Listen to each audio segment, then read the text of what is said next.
شکایت مه کوئ.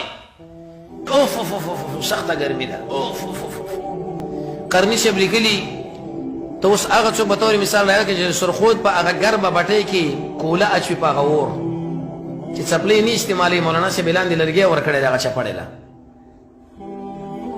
ته لاړ شه زموږ تاسو خلک څومره غریبه فقرا دي. د سرخود د دې بټیو په دې خوا کې دا ګلالي ګلالي ماشومان او دا ګلالي ګلالي وړې وړې ماشومان د دې خپل پلار سره لګېري د هغه خټو نه خښتې لپاره هغه ګوله جوړوي. ته لاړ شه یو بل سپین ږیری دی هغه څو چت له به طور مثال په سر باندې دا کښته او باجرې او ټاټکي دا جیږي او باطل الله عز وجل یخ کولر پکي جومات ملګري او د دې غم اوس مونږ وړو چې یالله اوس به کله رخصت کېږي چې د قرآن درس پاتې شي او حدیث واچو ښه چې لاړې چې شی به وکړي بیا ده به څه شکر ګوره به دې وباسئ. شکایت مه کوئ چې اوف اوف اوف اوف سخته ګرمي ده.